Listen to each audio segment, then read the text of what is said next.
तो आज फिर हम एक नए सिलेबस के साथ आपके सामने प्रस्तुत हुआ हूं। इसके पहले हमने ग्रामर के कई टॉपिक पढ़ाया। आज एडजेक्टिव का दूसरा पार्ट पढ़ा रहा हूं आपको। कल हमने एडजेक्टिव चालू किया था और कहां तक ले गए थे उसको हम डिस्ट्रीब्यूटिव तक ले गए थे। आज जो एडजेक्टिव है हमारा वह है इंट्रोगेटिव एडजेक्टिव। देखिए, कुछ बच्चे जो ध्यान से पढ़ रहे होंगे वो समझ रहे होंगे कि इंट्रोगेटिव प्रोनाउन भी हमने पढ़ा, इंट्रोगेटिव एडजेक्टिव भी पढ़ा। शब्द वही हैं, शब्द वही रहेंगे। जब शब्द वही हैं तो अंतर क्या है? तो वही अंतर है बच्चों। तो सबसे पहला ये है कि इंट्रोगेटिव एडजेक्टिव होता क्या है। इंट्रोगेटिव एडजेक्टिव, इंट्रोगेटिव एडजेक्टिव ये प्रश्नवाचक विशेषण है और यह प्रश्न पूछने का कार्य करता है। यह इंट्रोगेटिव प्रश्न पूछने का कार्य करता है। अब अंतर क्या होता है देखो, जैसे which pen is her, which is her pen. हाँ देखिए बच्चों, विच यहां भी है, विच यहां भी है, ध्यान देना। आप देखिए दोनों में अंतर क्या है। यहां पर विच के बाद तुरंत नाउन आ गया है, यहां विच के बाद कोई नाउन नहीं आया है। तो यहां पर जब वही बात जो बताया था, जो प्रोनाउन के बारे में बताया था, एडजेक्टिव के बारे में बताया था, अंतर इतना है बस, जब विच के बाद कोई नाउन आएगा तो यह एडजेक्टिव का कार्य करेगा। किसका कार्य करेगा? ये एडजेक्टिव कार्य करेगा। और जब इसके साथ कोई नाउन नहीं आएगा तो यह किसका कार्य करेगा? यह प्रोनाउन का कार्य करेगा। इतना तो कॉन्सेप्ट क्लियर हो गया होगा। कॉन्सेप्ट क्लियर करने का प्रयास करें आप।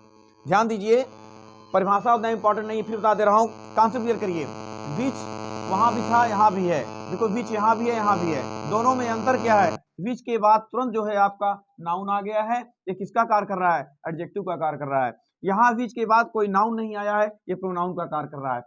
अब मैं पूरा विश्वास समझ गए होंगे, फिर समझ लो आप लोग। यदि इंट्रोगेटिव वर्ड के बाद कोई नाउन आ जाएगा तो जान लेना वो एडजेक्टिव का कार्य करता है। यदि नाउन नहीं आता है तो वह प्रोनाउन का कार्य करता है। Excuse me. हाँ, तब देखिए बच्चों, ये समझ गए होंगे आप। अब इसके बाद हम बताते हैं आपको पॉसेसिव एडजेक्टिव। पॉसेसिव एडजेक्टिव क्या होता है? अब बताइए, फिर वही बात आई। पॉसेसिव एडजेक्टिव संबंध वाचक या अधिकार वाचक विशेषण बोलते हैं इसको। क्या बोलते हैं? अधिकार वाचक विशेषण। अधिकार वाचक मतलब पॉसेसिव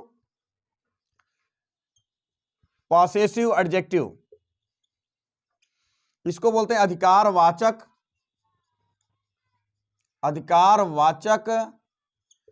विशेषण। बच्चों ध्यान दो। अब आप देखिए शब्दों है, ऐसा कोई सर्वनाम होगा, ऐसा कोई विशेषण होगा जिसमें अधिकार प्रकट होगा। ये क्या है? वही चीज है जैसे माई, आवर, योर, हिज, हर, ये सब आज जो शब्द हैं, इनके बाद यदि कोई नाउन है, माई बुक, ब्रदर, ये सब क्या है? देखिए इसके बाद तो नाउन आ गया है, अर्थात किसका कार्य कर रहा है? ये एडजेक्टिव का कार्य कर रहा है। ध्यान रख लीजिएगा इस बात को, फिर समझ लीजिएगा कि जब पॉसेसिव प्रोनाउन जो था, वहां पर आप पिछले चार्ट में जाइए, जब प्रोनाउन पढ़ा रहे थे उसमें देखेंगे ये पॉसेसिव हैं, संबंध कारक हैं ये। जब इनके बाद कोई नाउन आएगा तो ये हमेशा किसका कार्य करेंगे? एडजेक्टिव का कार्य करेंगे। बात समझ गए? हमने आपको एडजेक्टिव के बारे में बताया, फिर समझ लो क्या क्या बताया। क्वालिटी बताया, क्वांटिटी बताया, नंबर बताया और डिस्ट्रीब्यूटिव बताया। उसकी तरह से पॉसेसिव बताया, इंट्रोगेटिव बताया। मान लीजिए कुछ छूट गया होगा तो उसके लिए आप टेंशन मत लीजिएगा, सब्सक्राइब मीन्स अपना कमेंट्स करिएगा। मैं फिर अलग से, हम पहले बता चुके हैं कि मेरा जस्ट सबसे पहला मेरा जो टारगेट है वह टेंस, सेंटेंस और नरेशन और ट्रांसफॉर्मेशन सिंथेसिस के लिए है। इसलिए मैं इसको दौड़ा के आपको पढ़ा रहा हूं, लेकिन फिर भी मैं जब अगले शिफ्ट में आऊंगा फिर विस्तार से इसको पढ़ाऊंगा। बच्चों ध्यान रखना इस बात को, और ये मत सोचना कि मैं इसको दौड़ा के पढ़ा रहा हूं तो फिर दोबारा नहीं पढ़ाऊंगा। निश्चित पढ़ाऊंगा, मेरा वीडियो हमेशा आपके पास आता रहेगा।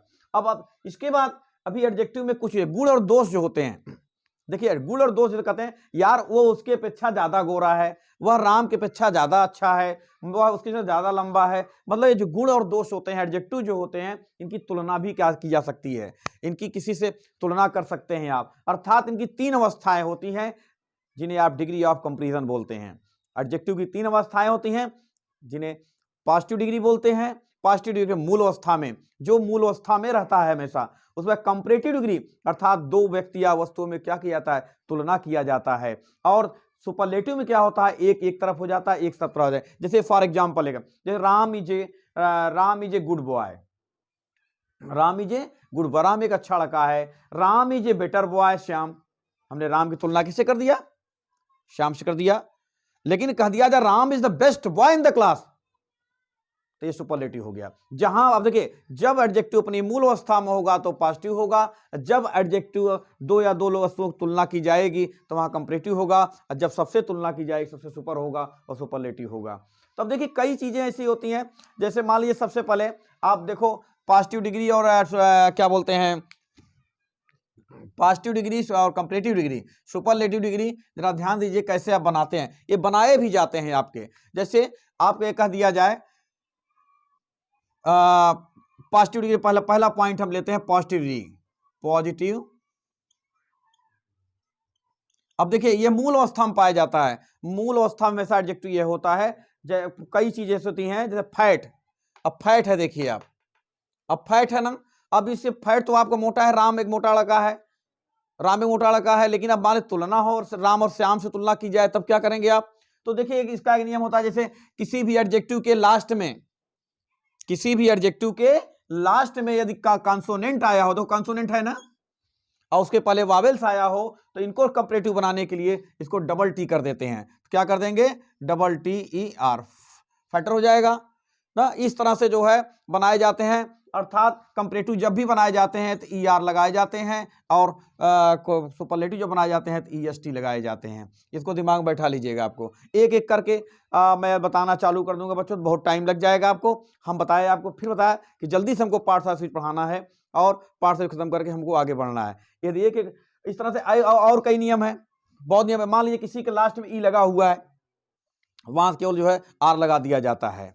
जैसे ब्रेव है, B R A V, brave, E लगा हुआ ऑलरेडी पहले से, B R A V E. अब इसमें ई आर मत लगा देना, इसमें से डायरेक्ट आ लगा देना बस, समझिए बात को। इस तरह से बहुत से एडजेक्टिव हैं। अब इस तरह से हम पूरा प्रयास किए कि आपका जो है एडजेक्टिव समाप्त हो जाए, और मैं फिर आपको एडजेक्टिव एक एक टॉपिक लेकर के फिर एक अलग मेरा वीडियो चलेगा बच्चों। अभी मैं केवल बताया आपको, मेरा टारगेट है ये transformation, narration, active voice, passive voice, sentence के बारे में बताना। इस तरह से आपका एडजेक्टिव समाप्त हो गया। यदि इस एडजेक्टिव में कोई प्रॉब्लम आपको हो, कॉन्सेप्ट क्लियर होना चाहिए, कॉन्सेप्ट क्लियर हो गया, हो जाएगा तो एडजेक्टिव बहुत बड़ा होगा, वो भी आपको आ जाएगा। हमने पूरा प्रयास किया कॉन्सेप्ट क्लियर करने का। यदि किसी विद्यार्थी को कॉन्सेप्ट क्लियर कॉन्सेप्ट नहीं हो पाया है, तो वह बच्चा कमेंट करके पूछेगा हमसे, हम उसको बताएंगे, उसका सलूशन देंगे, क्योंकि आपकी संतुष्टि ही मेरी सफलता है बच्चों। ऐसा नहीं है कि झूठे में सब्सक्राइब करा लूंगा आपका चैनल, अपना चैनल करा लिया, आप संतुष्ट हुए नहीं, ऐसा नहीं, ऐसा मत कभी सोचना, ऐसा कतई में। एक टीचर की, कोई टीचर, हम ही नहीं, कोई टीचर की जो सफलता होती है वह विद्यार्थी की संतुष्टि होती है। जिस दिन आप संतुष्ट हो जाओगे, जान लीजिए एक टीचर को पेमेंट मिल गया। इस तरह से यदि मेरा वीडियो आपको पसंद आया हो इस तरह से, तो आप जो है इसको सब्सक्राइब करिएगा, लाइक करिएगा, कमेंट करिएगा, और हम आपके वीडियो, आपके विचारों का इंतजार हमेशा करते रहते हैं कि आपका विचार कैसा आ रहा है, और हमें बड़ी संतुष्टि मिलती है। आलोचना भी होनी चाहिए, और आलोचना नहीं होगी तो कैसे मैं प्रोग्रेस करूंगा। आपको भी ये सोचना चाहिए लाइफ में, जिस विद्यार्थी की आलोचना नहीं होती है वह विद्यार्थी कभी प्रोग्रेस नहीं कर सकता है। कभी आलोचना से घबराना मत, क्योंकि कबीर ने लिखा है, निंदक नीरे राखिए। जब तक आपको आपकी कमी बताने वाला कोई मित्र नहीं होगा, तो जान लीजिए आप कभी एक पूर्ण व्यक्ति नहीं हो सकते हैं। इसलिए कमी से घबराना नहीं चाहिए। हम तो चाहते हैं कि आप लोग मेरी कमी को बताएं, मैं अपने आप को बहुत इम्प्रूव करूं। और इन सब बातों से लेकर के अब मैं अगला वीडियो मेरा जो आएगा वह एडवर्ब का होगा बच्चों, एडवर्ब पढ़ाएंगे आपको। और मेरे चैनल को सब्सक्राइब जरूर करिएगा। Thank you.